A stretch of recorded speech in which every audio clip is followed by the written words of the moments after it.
जय माता दी दोस्तों, भक्ति युग में आप सभी का बहुत बहुत स्वागत है। माता रानी आप पर, आपके पूरे परिवार पर अपनी कृपा बनाई रखें। धर्मराज युधिष्ठिर कहने लगे कि हे कृष्ण, वैशाख मास की शुक्ल पक्ष की एकादशी का क्या नाम है तथा उसकी कथा क्या है? इस व्रत की क्या विधि है, यह सब विस्तार पूर्वक बताइए। श्री कृष्ण कहने लगे कि हे धर्मराज, मैं आपसे एक कथा कहता हूँ जिसे महर्षि वशिष्ठ ने श्री रामचंद्र जी से कही थी। एक समय श्री राम बोले कि हे गुरुदेव, कोई ऐसा व्रत बताइए जिससे समस्त पाप और दुख का नाश हो जाए। मैंने सीता जी के वियोग में बहुत दुख भोगे हैं। महर्षि वशिष्ठ बोले, हे राम, आपने बहुत सुंदर प्रश्न किया है। आपकी बुद्धि अत्यंत शुद्ध तथा पवित्र है। यद्यपि आपका नाम स्मरण करने से मनुष्य पवित्र और शुद्ध हो जाता है, तो लोकहित में यह प्रश्न अच्छा है। वैशाख मास में जो एकादशी आती है उसका नाम मोहिनी एकादशी है।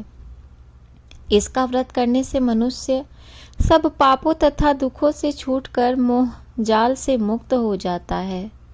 मैं इसकी कथा कहता हूँ, ध्यान पूर्वक सुनो।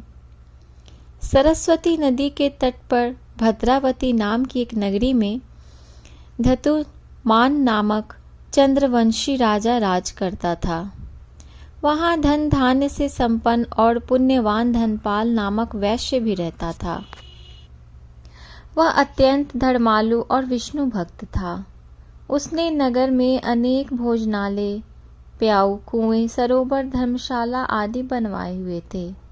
सड़कों पर आम, जामुन, नीम आदि के अनेक वृक्ष भी लगवाए थे।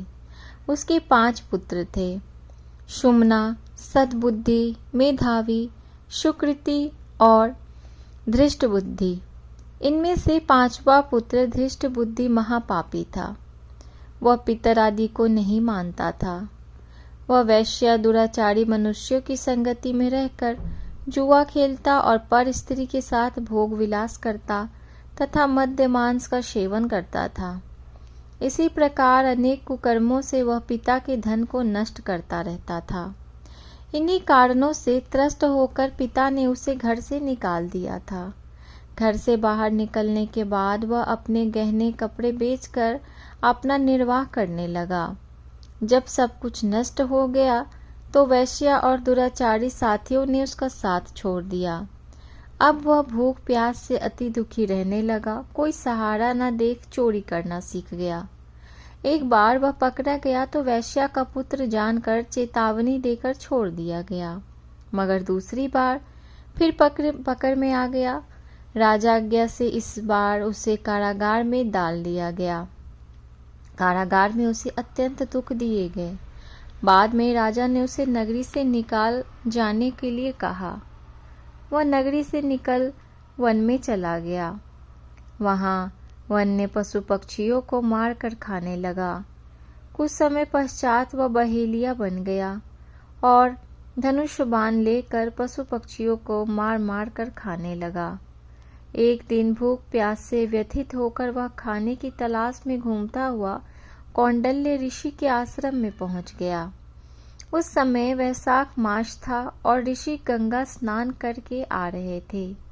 उनके भीगे वस्त्रों के छींटे उस पर पड़ने से उसे कुछ सद्बुद्धि प्राप्त हुई।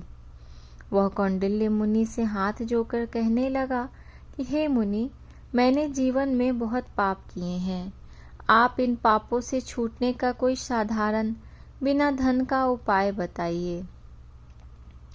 उसके दीन वचन सुनकर मुनि ने प्रसन्न होकर कहा कि तुम वैशाख शुक्ल की मोहिनी एकादशी का व्रत करो, इससे समस्त पाप नष्ट हो जाएंगे। मुनि के वचन सुनकर वह अत्यंत प्रसन्न हुआ और उनके द्वारा बताई गई विधि के अनुसार वह व्रत किया। हे राम, इस व्रत के प्रभाव से उसके सब पाप नष्ट हो गए और अंत में वह गरुड़ पर बैठकर विष्णु लोक को गया। इस व्रत के मोह आदि सब नष्ट हो जाते हैं। संसार में इस व्रत से श्रेष्ठ कोई व्रत नहीं है। इसके महात्म्य को पढ़ने से अथवा सुनने से 1000 गोदान का फल प्राप्त होता है।